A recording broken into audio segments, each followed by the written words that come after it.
Hai teman-teman, perkenalkan kami dari Politeknik Negeri Balikpapan jurusan Perhotelan kelas 1 DK1. Jadi ada yang tahu nih di mana saya sekarang berada? Bisa dilihat sebelah kanan kiri saya, di belakang saya banyak hijau-hijauan segar. Jadi sekarang saya berada di wisata edukasi Kampung Kangkung, tepatnya di Sumberjo. Jadi di sini saya dengan teman-teman saya akan bercerita sedikit nih tentang dampak pariwisata Kampung Kangkung, serta sarana dan prasarana yang ada di Kampung Kangkung, lalu penerapan Sabta Pesona, dan bagaimana sih cara pengembangan Kampung Kangkung ini. Baik, jadi mungkin sudah pada penasaran nih. Do you wanna come join with me? Let's join us.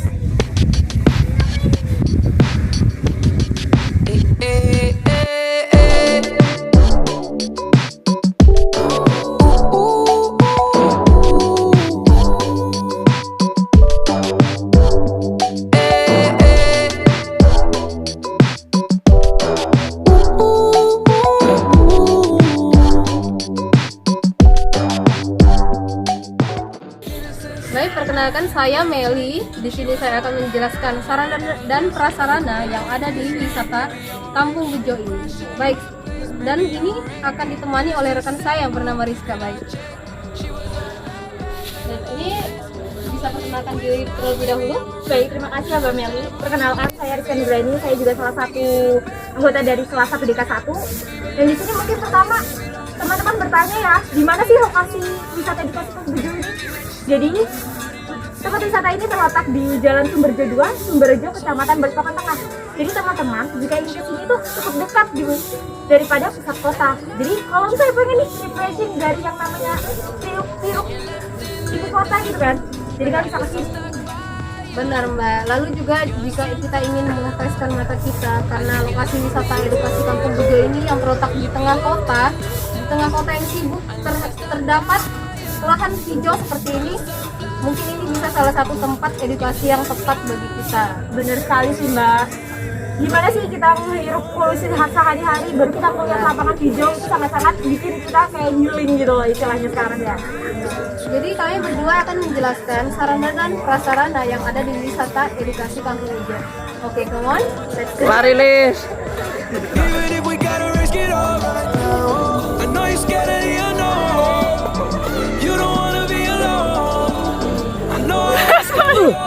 Kembali lagi nih dengan kami dan saya dan Rizka, halo guys. jadi kami di sini akan memperkenalkan salah satu sarana dan prasarana yang ada. Oke, baik, come on.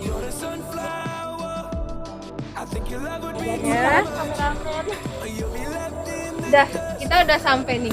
Apa nih Mbak hijau-hijau? Jadi sekarang kita ini ada di tempat pupuk, penyimpanan pupuk. Baik, saya jelaskan singkat ya.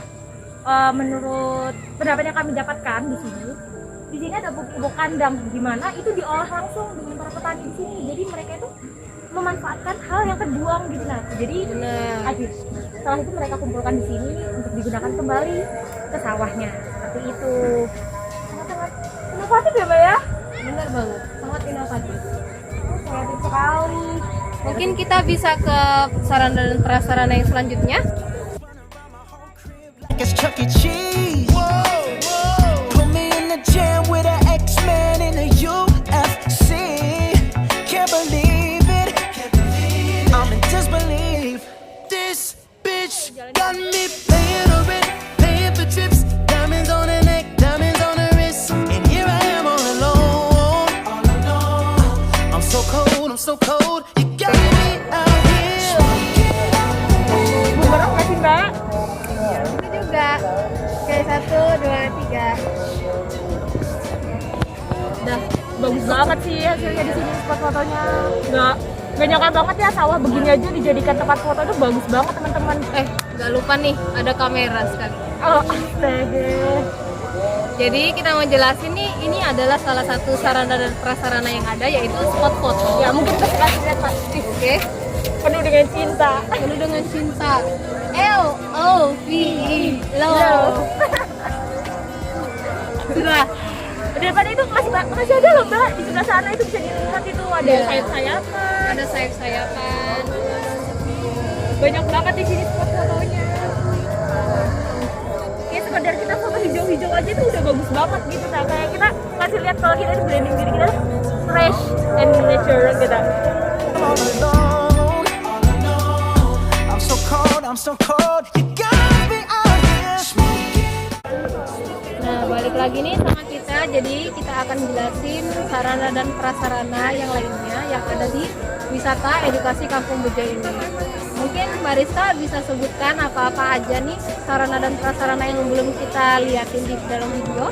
Oke, terima kasih ya Mbak Meli. Mungkin yang pertama nih ada parkiran. Jadi di sini sudah disediakan area parkir. Ada juga gazebo. Jadi kalau mau istirahat atau berkumpul bisa nih di sini. Ada juga kamar mandi yang bersih. Nah, wastafelnya juga ada di mana-mana dan tong sampah di setiap sudut ada. Jadi nggak usah bingung kalau mau buang sampah di sini. Lalu di sini juga ada rumah lamin yang dibuat oleh BPJS Ketenagakerjaan. Di rumah lamin tersebut bisa disewa per jam.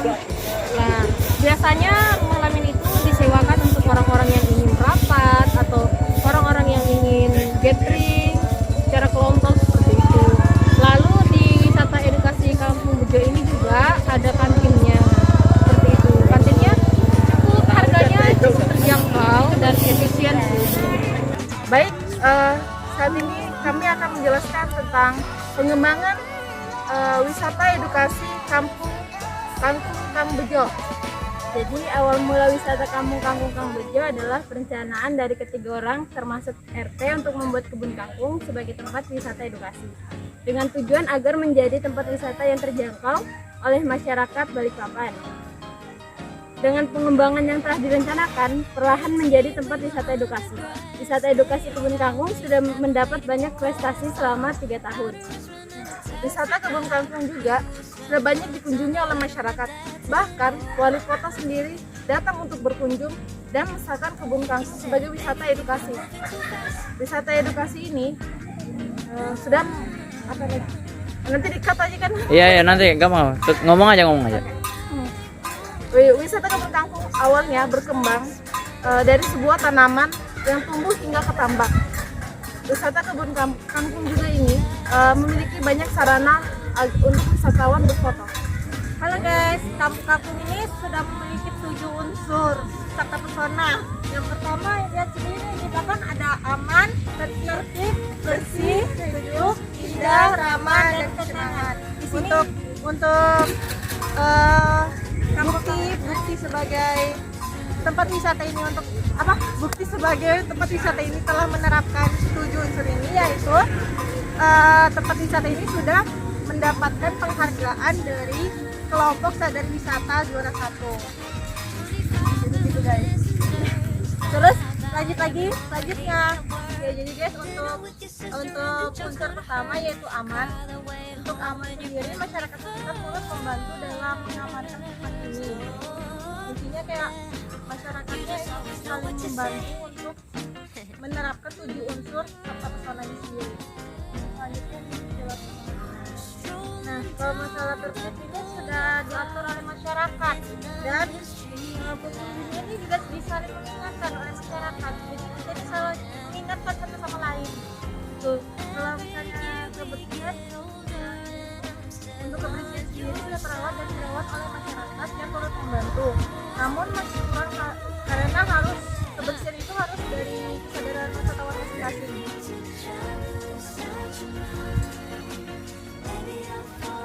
Nah, sejak ini udah untuk wisatawan sudah termasuk dari pemandangannya. Dari ini kan pemandangannya hijau, jadi kita bisa mempreskan mata atau bisa ya tulis gitu kan ya. Nah, untuk ramahnya sendiri masyarakat kita sendiri termasuk ramah dan baik karena berani untuk mengingatkan pengunjung ini jika melakukan kesalahan seperti buang sampah sembarangan atau melakukan kesalahan lainnya. Nah, sedangkan ini kenangan dari orang-orang wisatawan ini juga banyak kenangan setelah berwisatawan di Kampung Kangkung dan pengalamannya itu berkesan bagi mereka sebagai yang mewakili pengunjung yaitu keramahan masyarakat. Itu keindahan dari wisatawan yang sendiri juga wisatawan yang rela jauh-jauh datang kemari karena untuk kangen suasana desa atau kampung halaman yang mereka sudah rela datang ke sini. Jadi itu penjelasan dari 7 unsur unsur terpesona yang ada di tempat ini. Oke, jadi selanjutnya kami akan membahas dampak pariwisata dari wisata edukasi kebun kangkung Kang Bejo sendiri. Oke, silakan dimulai dari Fadli. Ya, dari dampak sosialnya sendiri, menurut saya kebun kangkung wisata edukasi ini cukup terjangkau dari pusat kota sendiri, baik untuk anak-anak, ibu-ibu, dan masyarakat sekitarnya bisa datang ke sini karena jaraknya sangat begitu dekat dari pusat kota ke kebun kangkungnya sendiri. Mungkin bisa dari ekonominya dari Bang Rohan. Ya, untuk ekonomi sendiri untuk masyarakat sekitar itu ya, terjamin karena semuanya itu ikut serta terlibat dalam mengatur dan mengelola kebun wisata ini. Jadi yang mulanya ibu-ibu yang hanya tugasnya kerja di rumah masak-masak, sekarang itu ikut serta menjadi masak-masak kuliner untuk kebun kangkung sendiri. Dan kebun kangkung ini juga biasanya tuh dampaknya itu dari pendidikan kayak sebagai tempat edukasi untuk anak-anak SD atau anak-anak kecil yang ingin belajar cara menanam kangkung dan cara berkebun seperti itu. Oke, cukup sekian sampai sini saja penjelasan kami. 매일 밤 내게 날아가 꿈이란 것도 잊은 채 나 웃으며 너를 만나 Never ending forever baby